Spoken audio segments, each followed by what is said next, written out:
All right, welcome into another Auburn Live show. I am Justin Hokanson from auburnlive.com, part of the On3 Sports Network.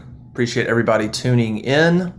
As we always do, it's the Monday morning quarterback edition of our show, and that means former Auburn quarterback Ben Leard is with us as we talk about this Auburn and South Carolina football game and where the Tigers go from here, Ben.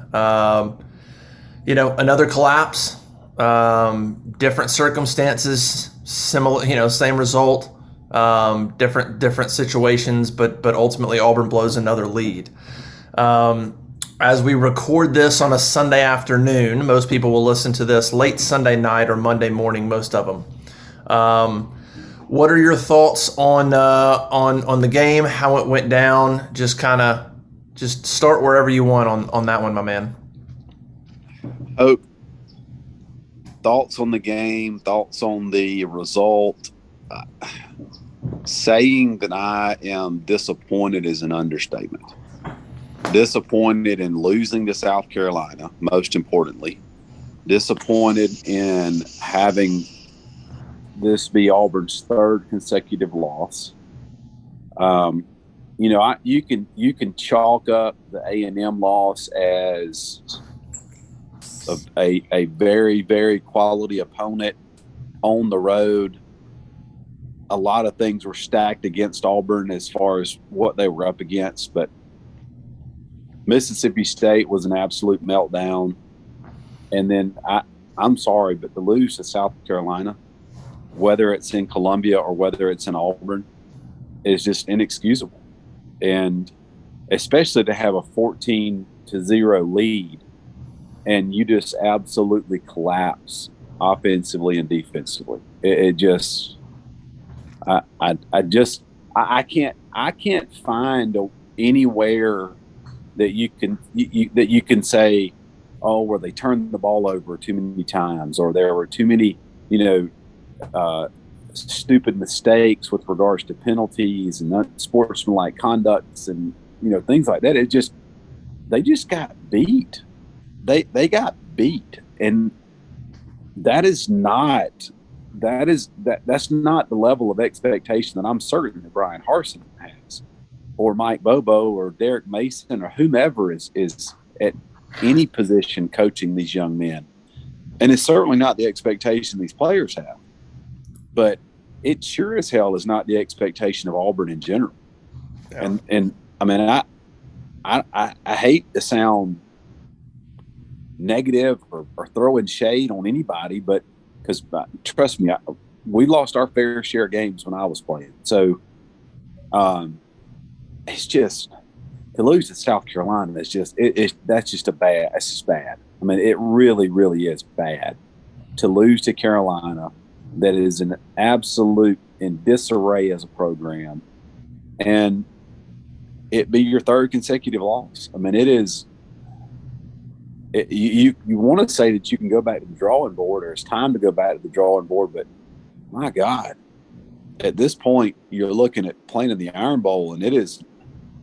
I know it's the Iron Bowl, and everybody can, put perfume on a pig, but it's going to be tough, man. I mean, it's going to be tough to watch, especially as poorly as the defense has been playing over the last 2 weeks. It is going to be extremely hard to stomach. Yeah, Auburn opens 18, 21-point underdogs at home against Alabama. I'm with you, obviously, on the South Carolina loss. It was very different than the Mississippi State loss. I thought Mississippi State made a lot of plays, and look, they're a better football team. They're a decent football team. South Carolina was different. You look at that game. Auburn held. If I told you that Auburn was going to rush for 191 yards, they're going to commit no turnovers, they're going to force a turnover, they're going to hold South Carolina to 1 of 9 on third down. Tank's going to go for 164.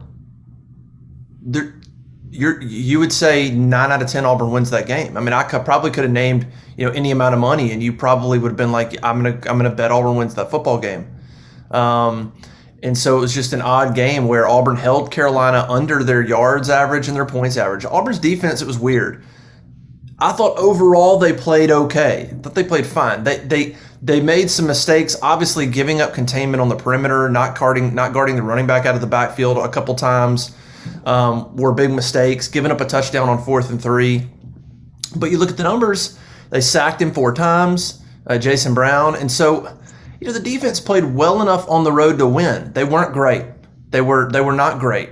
But they played well enough. They played good enough that loss, I don't put it on the defense in the end. The only knock is they gave up touchdowns and not field goals, and that's what they've done the last 2 weeks. It's turned into, before it was giving up yards but not points.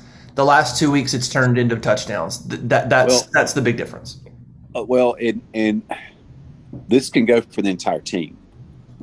It's not making the plays when they need to be made. That's the problem. Yeah, that's fair. It's giving up containment on Zaquandre Evans, number 11, multiple times, which led to big gashes in the running game. Losing him in pass coverage,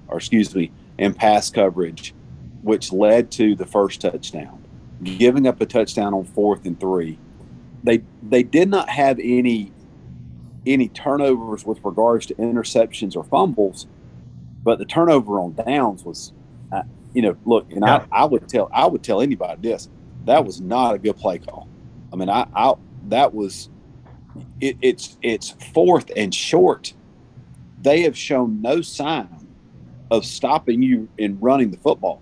Why in the world are you trying to throw a 20-yard corner ball? I don't get it. And set that up, because I want to get into that, and I want you to break that down. I want your opinion on that, because I thought after the game that play, and I thought the Auburn screwing up their 2nd and 4, TJ fumbles, then they throw incomplete, and they miss a field goal. That's events. Yeah. But the fourth down call obviously is well talked about. I want to set that up because I want your opinion. So it's 4th and 1. You're on the Auburn 35. There's about 3 minutes to go before halftime. You're up 14-7.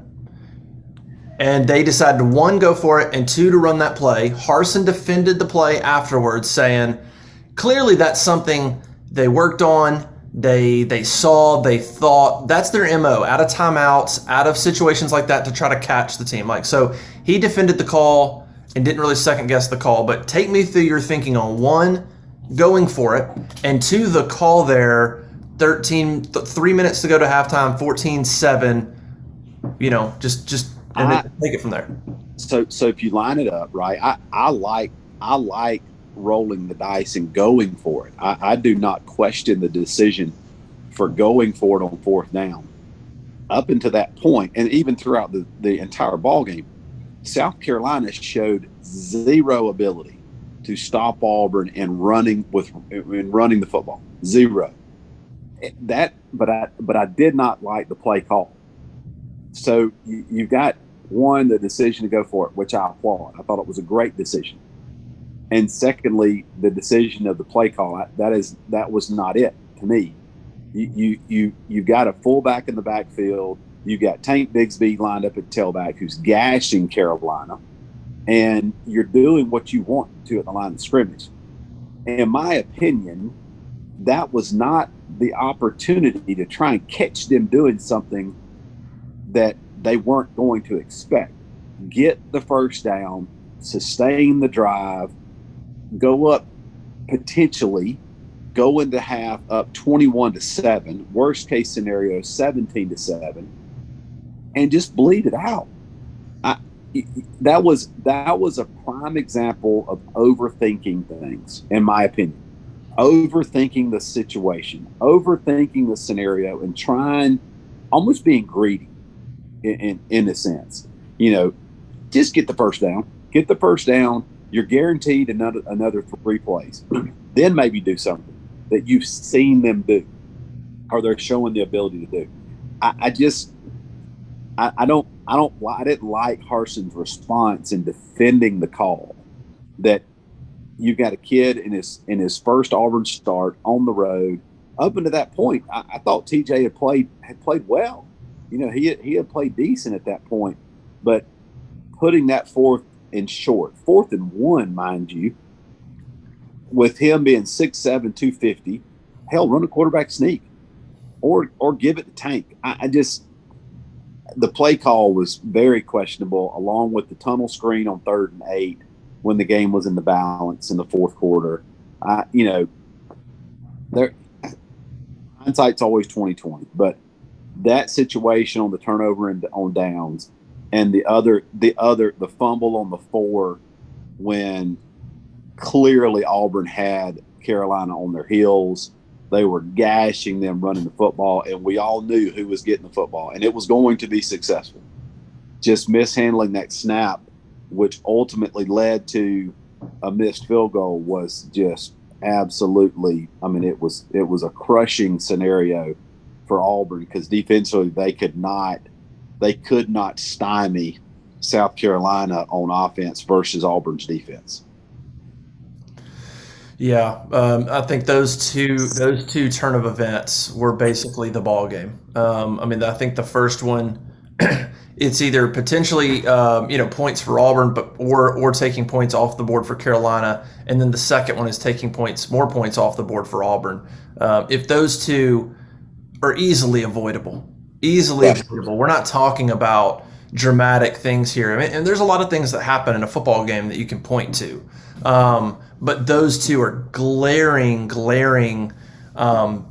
points in the game, not just because of the plays that happened, but the momentum that happened off of them. I mean, they were just monumental plays. And I'm with you on the 4th and 1. I mean, I think the thought of the play is not a bad thought. If you're thinking 4th and 1, and you think the defense is going to bite up and play the run, and you can sneak somebody as fast as Robertson behind them, that's not a bad thought at all. But the risk of running that play on your own 35 versus the reward of just sneaking it and keeping the ball there, that's where I don't think it was weighed out. I told somebody, I said, like, if that game's 21-7 Auburn and you're at midfield, you know, maybe you can swallow that call.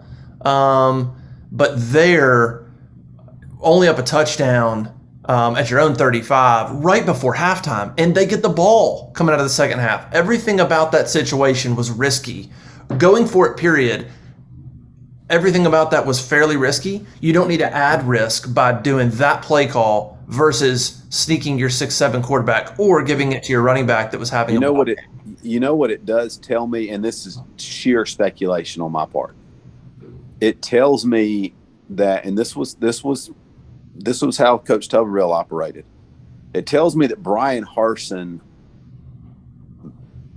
is probably not aware of the actual play call that is going into the game, as far as what is actually going to be called and or executed. He runs the ship from the standpoint of saying, go for it or fake it. And beyond that, that's all on the offensive side of the ball. I'm probably incorrect in that, but I would hope that, or would think that, if he knew that play call going in and the scenario of the risk versus reward, meaning the likelihood of completion, let's think of how badly things can go if you do not get it. And you can't play scared, but at the same time, you've got to play wise. You've got to be smart. And like you said, one of the biggest things, I mean, that ultimately could have been a 14-point swing, in the sense that they go down and score, and then they get the ball to start the third quarter. So, and one of that's kind of why I say this. I'm thinking of the risk versus reward and understanding the total dynamic of what the play call, what's going on or could happen. You would think that if he was aware of it, had that much grasp of what potentially was going on or could happen, he would say, no, we're not doing that. Run the damn ball. Get the first down. If you want to do it on third down, by all means, or get yourself down inside South Carolina territory and then try that type of a play, at some point when there's, you give them, if you're not successful, they still have to go 60, maybe 70, as opposed to 30. It just, that whole dynamic of that scenario just is, was not well thought out. I say not well thought out. It was almost like they overthought it. They looked for the perfect scenario, and we all know that doesn't happen. Just get the first down, live to play another play. It's 4th and 1 with a 6'7", 250-pound quarterback. It's a no-brainer. I don't care who. I don't care if it's Derek Brown, Marlon Davidson. It doesn't matter. You are in the high probability with a kid like that under center. You're going to get one stinking yard. Yeah. But you know, I get aggravated thinking about it, and you know, everybody is quick to talk about this, you know, muffed punt, right? It shouldn't have come to that. Right. You know, I thought it was a BS call, in my opinion. You know, there was not enough there to overturn the call, which plays to the subjectivity of the original calls in the first place. But when it's all said and done, we should not have an opinion on the muffed punt because it shouldn't have been an issue. It should have been a moot point. Auburn should have won by 2 touchdowns, 17 points, 21 points, whatever the scenario may be. It should have been a walk-off and been done. So you don't have the ability to put the game in the officials' hands to cost you win, lose, or draw. Yeah. No, I agree. I mean, I think Chandler Wooten said that after the game. He kind of hit me. He had a good response. He said, you know, it shouldn't come down to the officials, but that was a very disappointing call. And so I thought that's a fair way to look at it. And it's right. Auburn lost that game for a myriad of reasons. But that was an atrocious, that's as bad a call as you will see, in my opinion. I thought that was horrendous. A week after Moultrie's targeting call, I wonder what that discussion is going to be like this week, because that cannot happen. It cannot happen. And we're not blaming the Auburn loss. Let's be clear, but that call cannot happen. There was not evidence. Evidence did not exist to conclusively show what happened with that football. So to overturn it was insane. Right. And let's play devil's advocate to it. If the official would have deemed that a fumble on the original call, then our argument would be the same thing. There's not enough there to overturn the call. No shot that's overturned. Whatever the call is, should have been the call. There was nothing on the video replay that would conflict with the call on either side. Yeah, I agree with you. That was horrendous. Terrible. That was an awful call. I mean, it was pathetic. And the officiating, the officials, that needs to go into the reel for next year for the officials to look at what not to do and how to handle it. Yeah. And it just so happens to be, unfortunately, that Auburn was the recipient of that job there. Yeah, I want to know. I would love to have been in that conversation. I mean, because the only way you can say whether that ball touched is if there is an angle that is showing you the leg and the ball and is there space or not. I mean, that angle didn't exist. You can't look at it from the football's here and then the leg is here. That's not the angle you need. So the angle didn't exist. So I mean, whoever made that call is quite frankly an idiot. Yeah. They're not a smart person. They either don't understand what conclusive means or they don't understand angles or percent. Like, I don't know what they understand or what they don't understand. They're just, whoever made that call either had an agenda or they're not a smart human being. That's how stupid that call was. And look, the officiating was kind of bad throughout the game. Multiple face masks were missed. I tweeted out another face mask that was missed on Tank at the end of the first half. Auburn should have had a 15-yard penalty and had an untimed down from the 18-yard line. Clear face mask. Yep. Didn't call it. Didn't call it. Now, again, we're sitting here talking about, well, that shouldn't come down to it. Maybe. But if that's called and Auburn attempts a field goal from the 18 and hits it, well, I mean, those things matter. And so we're not blaming the Auburn loss on that, but when it's egregious, we're going to talk about it because it matters in a 4-point game. That stuff matters. Right. So well, and my question too, though, Hoke, is, and this is all the rule books, right? If they can initiate, if the booth can initiate a targeting review, why can't they go back and say, hey, they missed a face mask? You know, they're either not paying attention or they just don't care. It was the clock at 0 and they just said, nah, forget it. Who cares? That's right. I know. I mean, it's really aggravating. I mean, it is, and I'm sure it's this way for any team that's on the, on the jobbed end of a call. I get it, because unfortunately in the SEC, there are a whole lot more instances, regardless of where your allegiance lies, of poor officiating than what we witnessed throughout the entire country. For some reason, the officiating in the SEC, whether you're pulling for Alabama, whether you're pulling for Auburn, Georgia, whomever it may be, there is some bad officiating that is being conducted on Saturdays in the SEC. Yeah, and I think the frustrating part is there's no public accountability. That's probably the most annoying thing about it is Bryan Harsin will have a conversation with somebody this week. It'll be off the record. That's it. It'll be behind the scenes, and then he's not allowed to talk about it, and we all are left to wonder what was said. Did they own up to it? And so that's the joke. Everybody's got to own up to stuff except the refs, unless it's just an unbelievably obvious, high exposure, national TV. Rarely do we get a statement. There should have been something after the game. Those refs or something. There should be an explanation of here's exactly why we overturned it. We saw 100% the ball. They should say that. Then we can look at it and go, well, no, you didn't because it doesn't exist. So now we know you're lying, or hey, we missed it, or that explanation doesn't make sense. So I would love to see that change in college football, where officiating has to be held accountable. We should get a statement from the lead official. He should have a press conference.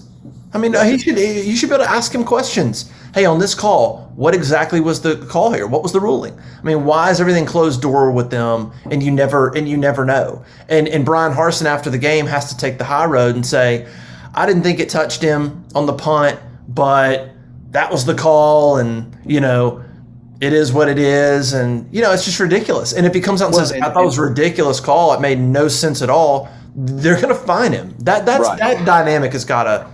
It's got to be adjusted, and it's that way for not just Bryan Harsin. It's that way for all the head coaches. Yeah, I mean they all have to bite their tongue every single Saturday because of the lack of accountability in the officiating, and that's frustrating. You're talking about a situation where it's highly emotional, and these coaches, and then these players that can't speak their mind from the standpoint of, man, that was garbage. That was a horrible call. That was pathetic. You can't confidently say that it cost you the game, but you can say it had a direct impact on the potential result. Absolutely. And so that you have to applaud the discipline of the coaches, and then most importantly, applaud the discipline of the players at whatever school, to not just absolutely rake these officials through the coals, because there are situations where they by God deserve it, and not they get escorted into the stadium and they get rushed and escorted out, and you don't see them anymore. No. And man, when you are making calls as poorly as they are making on a week in and week out basis against all teams in the SEC. And I'm not saying this looking at it through orange and blue glasses. I could go watch. I saw horrible calls in Alabama and Arkansas on Saturday. I saw horrible calls with Georgia versus Charleston Southern. They exist, and they are doing it way more frequently than they are trained to do. But even when you make a poor call, there's nothing that anybody expects from these officials. Oh, okay, well, move on, play the next play. No, I'm sorry. There's money on the line.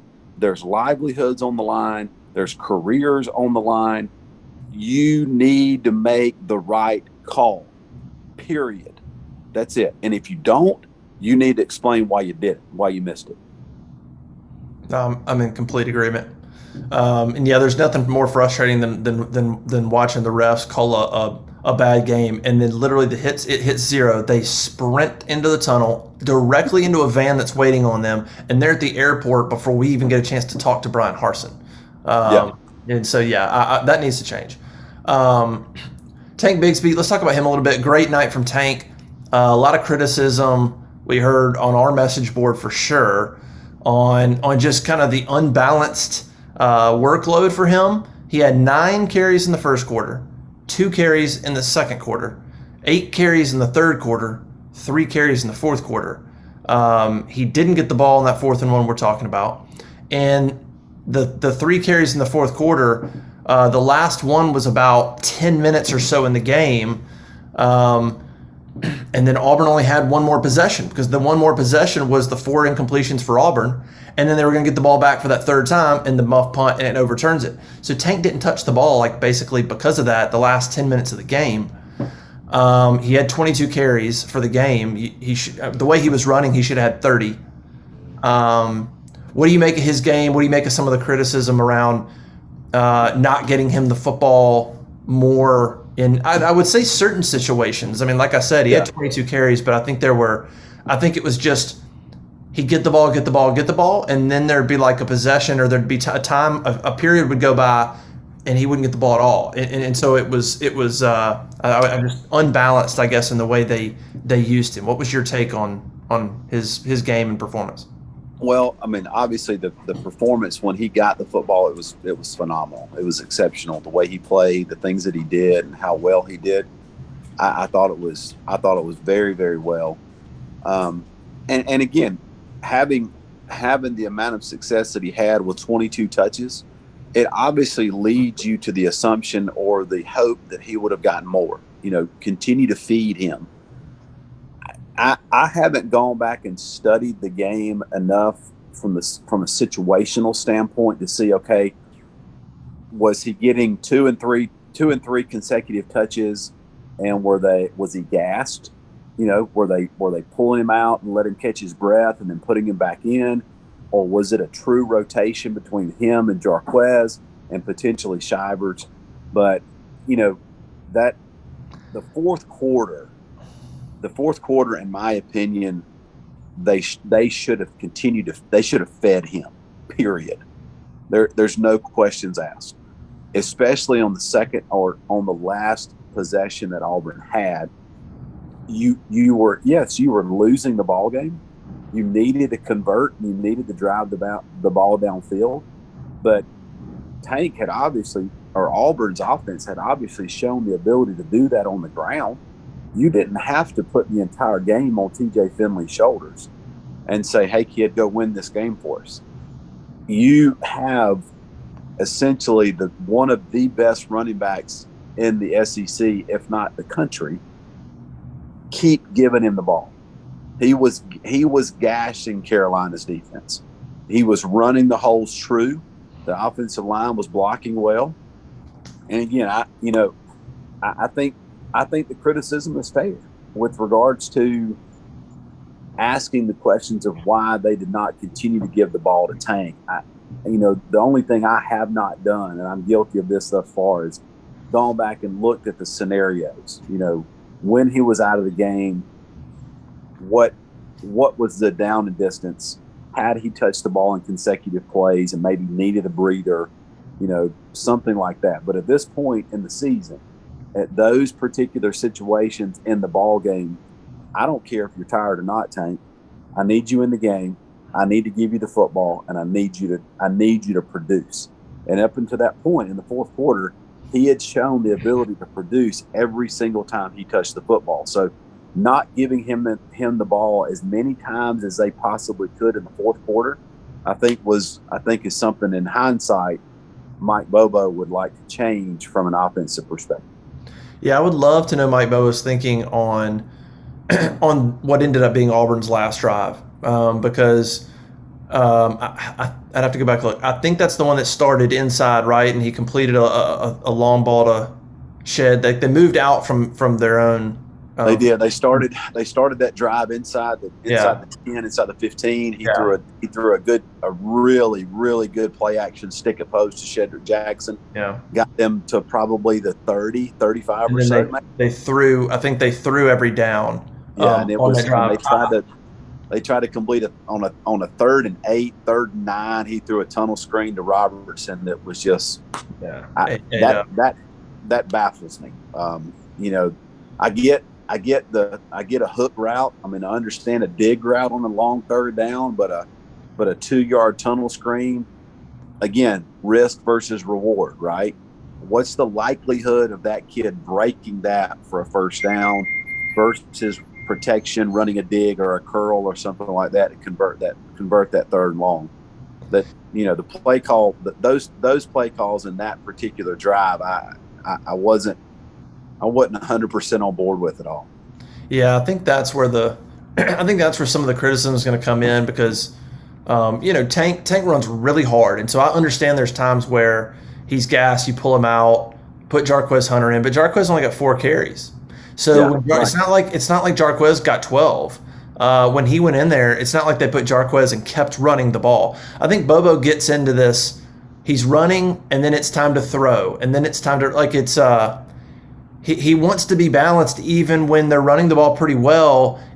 And I don't know. I just would love to know that philosophy. Like, wouldn't you keep doing it until they stop you? Whereas Bobo almost preemptively goes away from it before they ever stop it. So they won't ever stop it, if that makes any sense. Like he moves away from the run to then throw to constantly keep him off balance versus he never wants to get in a situation where they run, they pound up, and then now they know you're running. And then if they know you're running, maybe it makes you more predictable. So, I mean, I can sort of understand at times what Bobo's thinking, but I think the going away from Tank, I would be curious to know is that last possession, the reason I ask, and I want to know your opinion. My thought was 5 minutes left in the game. If you play that like a normal drive, like we're going to run Tank and we're going to whatever, that might, you probably then run clock. And if let's say that clock gets down to 2 minutes and you don't get a touchdown and you turn the ball over on downs, you're done.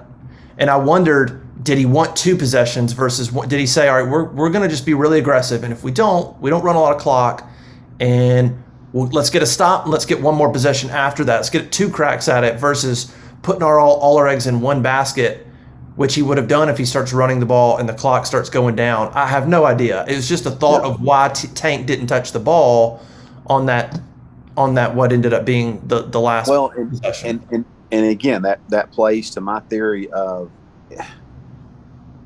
if that ultimately was the thought, I personally think they're overthinking it in the sense that, okay, let's play for 2 possessions as opposed to let's freaking go score now. Let's use this possession as if it's our last opportunity to touch the ball, and we put the ball in the hands of the best players. And if it happens to be Tank and you have a 5-minute drive, utilizing the fact they had 3 timeouts at that point as well, why not? Live in the moment and don't overthink the situation. So I see where you're coming from, and I understand that mentality. But then again, it's, I used to say a lot of times back when Tony Franklin was at Auburn, I used to get so frustrated and watching his play calls.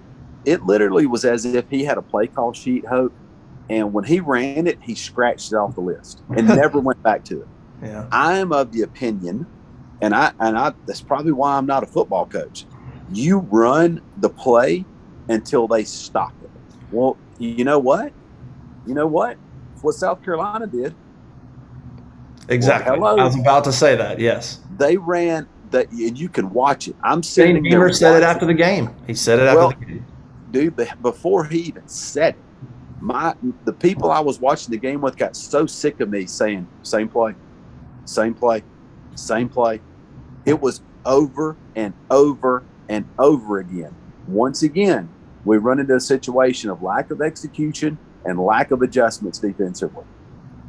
Same scenario as against Mississippi State. But again, I'm not in the booth. I'm not on the sidelines. I don't have the 25-second clock breathing down my neck and having to make a decision and be able to win ball games or convert third downs. But I just sometimes you have to go back to the simplicity of it. It's not that difficult. You do something until it is stopped. And when I say stopped, I don't mean it stopped the first time. They show you, your opponent shows you on multiple scenarios that they are not going to give you that play again. Then you move on. Then you don't come back to the well. But until they stop you, you grind it down their throat. And whatever play call that is, whether it's throwing or running, you do it, and it stays at the top of your call sheet until they stop you. Especially on Saturday night. I mean, I thought I could see it on TV. I mean, I immediately was like, Tank's got an extra gear tonight. I mean, I said it multiple times in the first quarter. I was like, I think I even said after that, I said, look, Tank, if you need to give him a rest, fine. But unless he's dying, he needs to be back in there getting the carries, not Jarquez Hunter tonight. I said, because Tank's got something going on. Yep. And even more so that night, he needed to be fed. He needed 25, 27, 30 carries. He needed to be fed. And that's a game where I get the balance, I get all that, but that's a game where you say, Tank's got a determination right here. We're going to feed him the football, and Finley didn't need to throw the ball 32 times. No. And so that was very frustrating. And so obviously, I know Tank's frustrated. Look, let's be real. They need Tank Bixby to return next year. I have no idea. Pure speculation on my part at the moment, but Tank could go anywhere he wanted to. And What you don't need is a season where it doesn't quite live up to billing. And then in games where he's on, he gets the ball 20 times and he should have gotten it 30. Again, Tank might not go anywhere. But in this day and age with the transfer portal, you got to think about this stuff a little bit more. And it's sometimes a little easier for a guy to say peace out. And look, it's a brand new coaching staff. It wouldn't be that hard for Tank to say to leave. Like, right. I mean, he's got buddies and teammates and he loves Auburn. But I'm just saying, you got to think about that stuff sometimes now in this day and age. And so hopefully that doesn't have a long-lasting impact. Bottom line, Auburn should have won the game. No Bo Nix, no Anders Carlson, no Owen Papo, no Kobe Hudson, no Zion Puckett. But as banged up as they've been, still should have won the football game. They missed Kobe Hudson, but it just didn't matter. Honestly, decisions and execution. It was a good balance of what cost Auburn. I think some execution on the defensive end and coaching decisions as well. Hoke, I'll be honest with you, man. And again, this may be just me taking things for granted. When you read that injury list and you read who's not actually either made the travel squad or who's not playing, it didn't concern me one bit. Yeah. It did not cross my mind that if Auburn played well, that they would lose to South Carolina, period. You should have been able to roll up and play nothing but the twos and beat South Carolina. That's just me. I also think that you shouldn't lose to Mississippi State. When it boils down to it, this sounds like super arrogant, but it is what it is. And Alabama would say the same thing. Georgia would say the same thing.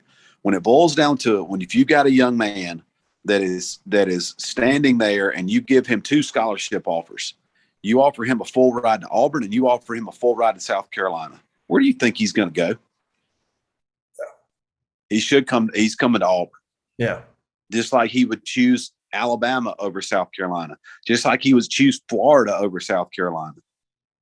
To lose against South Carolina, regardless of how it happened and the way it happened, the fact that it did happen is inexcusable. It's below the benchmark. And you got to go back to the drawing board and you got to figure it out, because I'll be damned if losing to South Carolina is going to be the standard. Yeah, I mean, it's Carolina, I think, had 1 win over Auburn in the 30s, and then had, I think, had lost like 10 in a row. I mean, they're basically 1-10 going into last year, and now they've won 2 in a row in 2 consecutive years, both in Columbia. but both teams that were not as good as Auburn, despite Auburn's struggles and Auburn's issues. Neither one of these South Carolina teams were any good. I mean, really, they were. No. This South Carolina team is going to go to a bowl. Cool, congratulations. They are average in terms of college football. They're below average in the SEC, and you can't lose that game. All right, let's move to Harsin because that's 3 in a row. Auburn hasn't lost 3 in a row since 2012. Bryan Harsin has never lost 3 in a row as a head coach. He has now. He was. I'll tell you what. Post game was interesting. We generally wait for a good 45 minutes post game to get him. He generally goes in, talks to the team, showers. We get the players, and then we get Harsin. We got Harsin almost immediately. So whatever was said in the locker room was real short. He didn't have much to say, and came. I mean, he was. I had the Zoom up, and he showed up, and I was like, "Whoa, he's already here." So whatever he said in the locker room to the team didn't last long. It was an interesting post game. Obviously, he's very frustrated. Very frustrated. Kind of had. I mean, it was close to giving some real short answers. He was asked about. I won't name the reporter, but there's a reporter that asked him about Tank Bigsby's performance, and then not so subtly, basically suggested to Harsin, "Hey, on that 4th and 1, don't you think Tank should have been in there?" Like, it wasn't like, "Hey, did you think about it?" It was like, "Tank probably should have been in there on 4th and 1, don't you think?"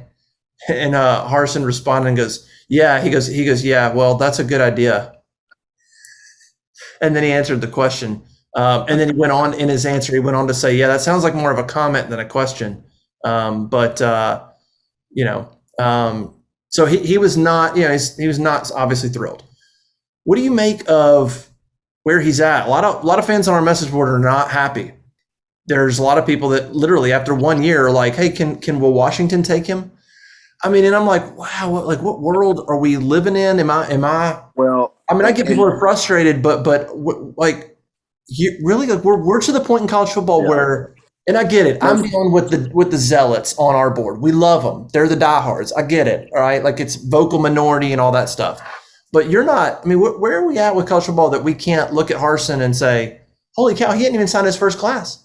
Can we back off a little, or where? Let's pump the brakes.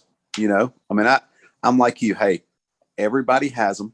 Everybody has the blowhards, right? Everybody has the, if he's not winning a national championship year 1, let him go.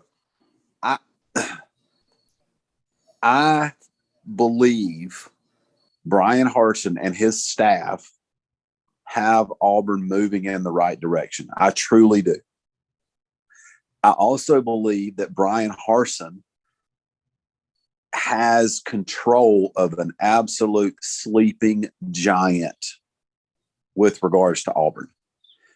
And I say that in the sense of capitalization on the NIL, because this is it, whether you agree with it or whether you want to deal with it or not, it is here and we better get on board.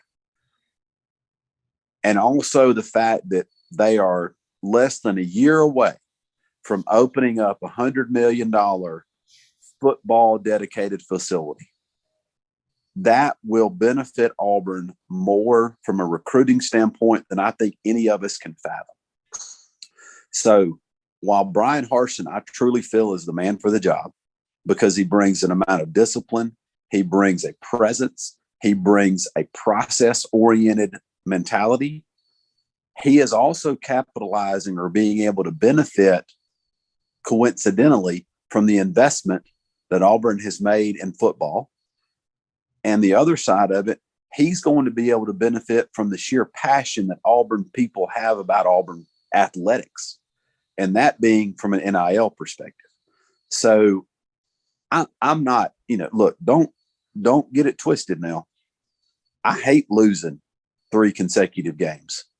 I hate losing to Mississippi State and South Carolina. I can understand A&M. I can understand Georgia and Penn State and most likely Alabama. I get it. That's where we are. But I certainly am not throwing the baby out with the bathwater. There's parts of these ball games that, yes, you have some critique and they deserve it. They're getting paid a lot of money to make some mistakes. But we got to let them get their process. We got to let them get their kids. We got to let him get his recruiting classes in. We got to let him continue to change the culture and get them bought in. Yeah. Let's also remind people that the best coach to have ever coached collegiate football is less than 3 hours across the state from us at this point in time. Hope, do you remember what his record was in his first year in Tuscaloosa? I do. 7 exactly. Yeah. Exactly. Hey, if Auburn can follow that trajectory, everything will be just fine. You know? Well, and I also thought about, you were there. I thought about Tuberville's first year, 5-6, last second touchdown to Appy State. I'm telling you, something you played in. I mean, the next year you won the division. Division. Look, dude, everybody just needs to take a deep breath. Listen, I was as pissed as anybody was last night watching that South Carolina game. I was sorely disappointed watching the Mississippi State game. I get it. I do. I get it. But let's let things unfold. Let these coaches and these players know that we love them, we support them, we're on board. Things will happen to the positive. Bryan Harsin is laying down the groundwork or laying down the building blocks for what we can perceivably say is going to be successful. And I believe that. I think he's the man for the job. Just take a step back, continue to most importantly, continue to pull for the kids. If they're wearing the jersey, love them. Pull for them. Don't care what the result is. They're representing us in our university, in our athletic department. Know that we support them. We can be disappointed, but know that we love them and support them and pull for them. Things will get better. I'm vehemently confident in that. Yeah, I'm with you. I like a lot of things about Bryan Harsin. I think there's a lot of things to like about him if he's given time. He is a guy that needs the time to build what he's going to build. Now let's see how they close in recruiting. Let's see if he makes staff changes. That's all part of it. But as far as Harsin and as far as what it takes to build a consistent program, which is what you want if you're Auburn. Nobody's asking you to build a dynasty. Build a consistent winner, which is what Gus didn't do. Gus would win 9 or something and then win 6 or 7. And then, they want you to win, 8, be the bottom, and then go 9 and 10, every few years. I think Bryan Harsin's got what it takes to build a consistent winner. People just need to take a step back. And look, here's the funny thing. If they go next week and they lose to Alabama 31-24 or, 34-27 or something, watch how quickly so many of those people go, well, that wasn't bad. That gives me hope, and you're like, wait a minute. Yeah. So that's how fickle a lot, all this stuff is, which is it's just the detriment to your own program being that fickle. You're going to kill your own program if you continue to be that fickle. And it's worse this year. Look, Florida just fired Dan Mullen, LSU, USC, Washington, TCU. I mean, coaching jobs all over the place. And so, man, I hate the world where, because it makes every program you're in, and gosh knows we know Auburn's like that, where every little bump, people are going to go, oh, let's change. I mean, it's going to be exhausting, and I would say this is the time to let Harsin try to build something, because you do have good coaches in the West. Jimbo Fisher, Lane Kiffin. LSU will probably get somebody good.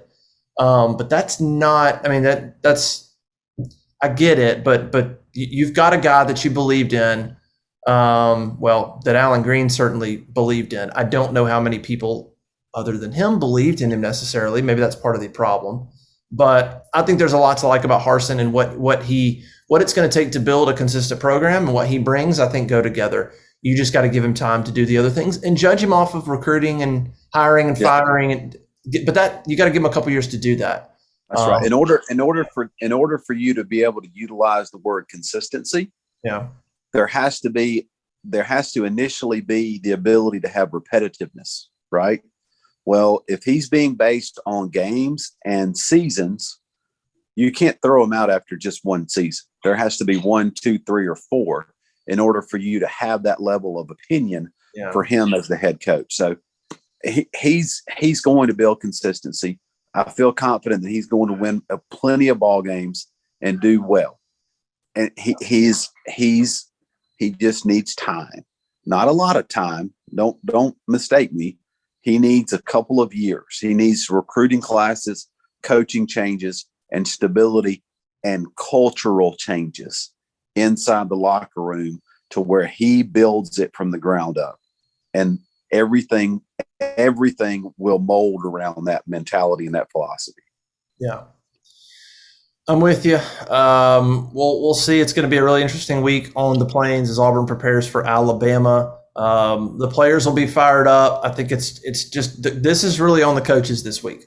They got to be dialed in, and they got to get these guys amped up and ready to play, and have a good game plan. They got to give these guys an opportunity to make plays against Alabama. That they've got to put them in better positions. And Harsin took accountability for that. He said, we got to put them in better positions, in specifically finishing games. And so that's what's on the staff this week. Alabama's obviously a better football team. Is Kobe Hudson going to be back? We don't know.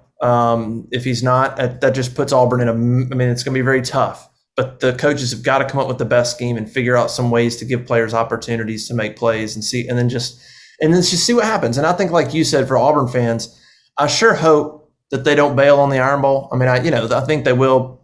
They'll be there. It's the Iron Bowl. But I sure hope fans don't just pack it in, and sell their tickets. Because look, 2009, Auburn had no business being in that game. They weren't. That Auburn team was no better than this one. And they almost beat Alabama, and Alabama won the national championship. So anything can happen. And so generally the better team wins, but it's certainly not out of the realm of possibility that Auburn plays a very competitive game. But they need a fan base that thinks that they're going to do it. That would certainly help.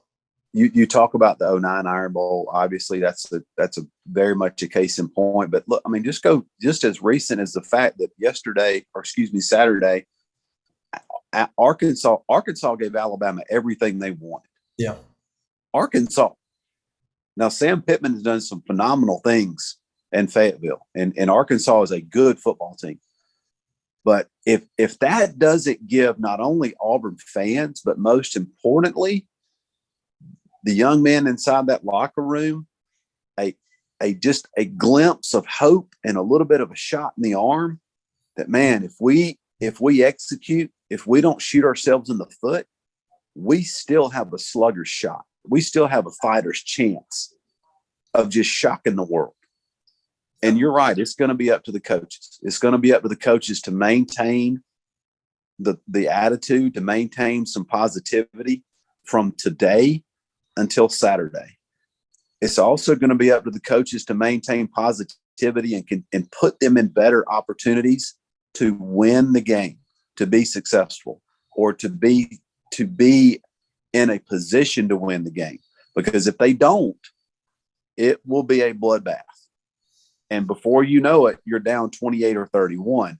But if you can just keep yourself close, keep yourself in contention, and give yourself a chance, I feel better about their odds in the fourth quarter being in Jordan-Hare than I do anywhere else in the country. Yeah.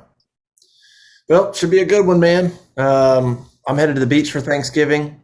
I'll be working from there, and then I'll come back on Friday. I'll come back into town, cover the game. So I'll have some good weather for about 3 days.